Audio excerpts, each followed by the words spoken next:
Hola gente, ¿qué tal están? Sean todos bienvenidos a un nuevo video informativo de la media voladita. Yo soy Pancito y bueno, hoy día en verdad quería entregarte algunos consejos si es que eres un cultivador novato que te van a servir muchísimo.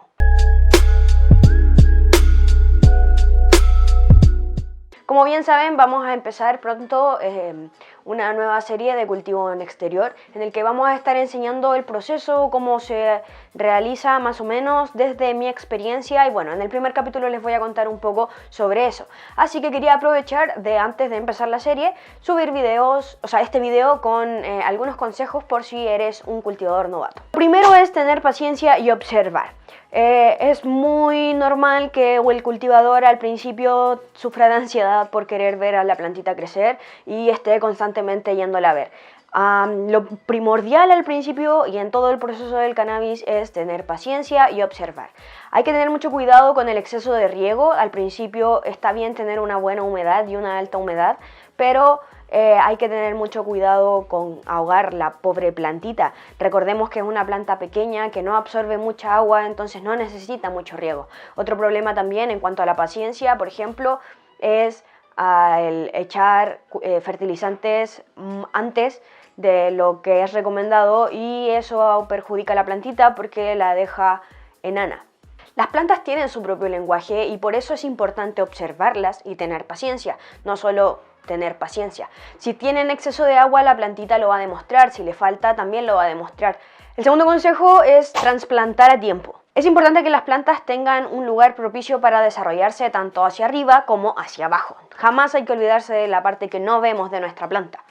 Las plantas de cannabis suelen crecer proporcionalmente a lo que crecen sus raíces y es por eso que si no le permites que se expandan libremente, pues tu planta probablemente se va a estancar. Cuando no haces un trasplante en el momento en que se debe, entre comillas, o en el momento propicio, probablemente se va a provocar un estrés en las raíces que va a hacer que tu planta se estanque y aunque le hagas el trasplante se va a demorar en seguir creciendo. Entonces, trasplanta antes de que tus raíces empiecen a crecer alrededor de tu maceta porque te está pidiendo a gritos que necesita más espacio.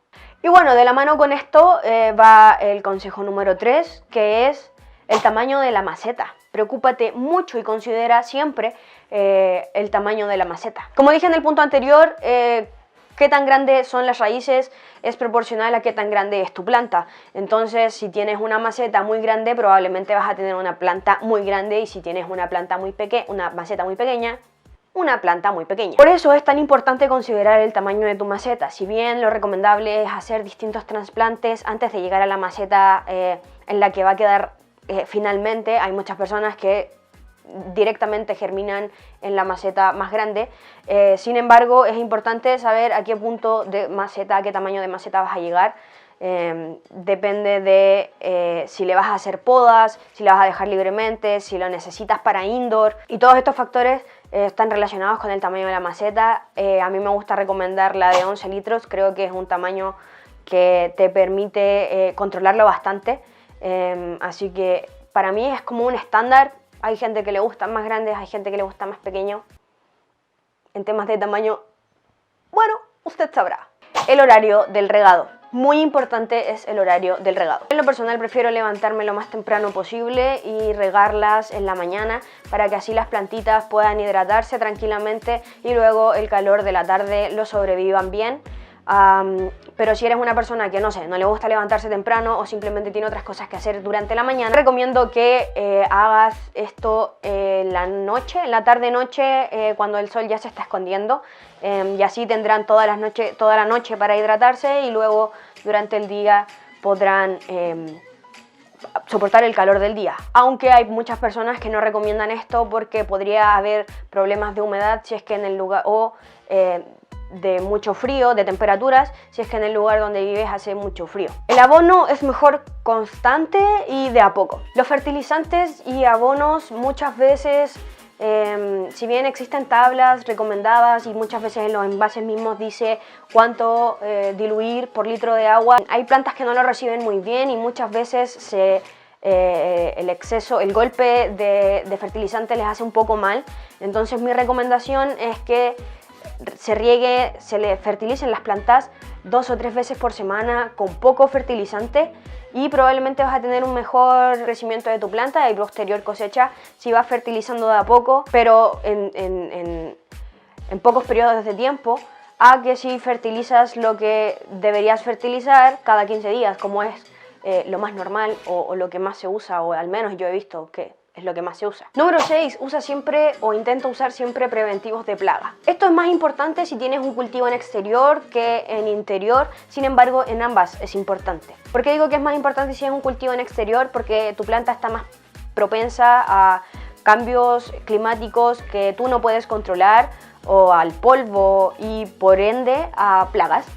Sin embargo, en interior, si tenemos un ambiente mucho más controlado, sin embargo, también es muy importante usarlo. Y por esto mismo es más, yo recomiendo usar un preventivo para las plagas cada 15 días, porque bueno, es más fácil evitar una plaga que eliminar la plaga. Cuando ya tenemos una plaga, si nos damos cuenta tarde, es casi imposible. Y si nos damos cuenta temprano, de todas maneras es un trabajo bastante difícil, así que por ello yo recomiendo mucho prevenir antes que lamentar. Protege las raíces del calor.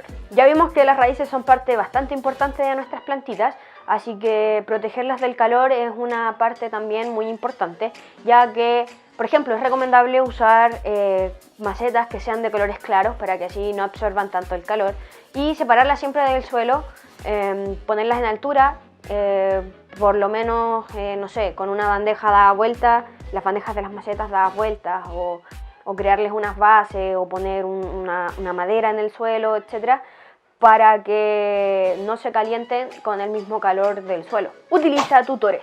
Hay plantas que crecen bastante bien sin necesidad de ayuda alguna, sin embargo hay algunas plantas que no les sucede lo mismo, y ya sea por el viento, por los cambios de clima, etcétera, tienden a ladillarse muchas veces. Ocupar tutores, poner palos o alguna cosa que les ayude a mantenerse rectas y así ayudarles a que crezcan de mejor manera, siempre es recomendable.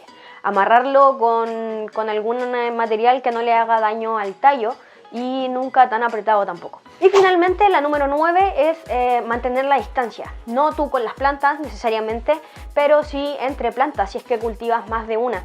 ¿Esto por qué? Porque, bueno, las razones son dos y son bastante básicas. Una es para que no se tapen el sol entre ellas mientras están en periodo de crecimiento, sobre todo cuando están en floración, que ya es cuando más sombra provocan. Y lo segundo es para que si alguna se llega a infectar con alguna plaga, pues no se expanda a las demás plantas. Así que nada, los invito a suscribirse, a activar la campanita, darle like a este video. Espero les haya servido esta información, la apliquen en sus cultivos y que tengan buenos cultivos. Si creen que me falta algún consejo que darle a los cultivadores novatos, si es que no eres novato o tan novato, puedes dejarlo acá abajo en los comentarios, todo siempre es bien recibido. Así que nada, los invito a pasarse por las redes sociales, a @la.meep, donde estamos entregando toda la información. Les recuerdo que si quieren cultivar tenemos una guía en el blog de autocultivo básico, así que también pueden apoyarse ahí. Y nada, los dejo invitados a ver la serie que se estrena pronto y tenemos mucho material nuevo, así que tengan una muy buena bola. Nos vemos por ahí, adiós.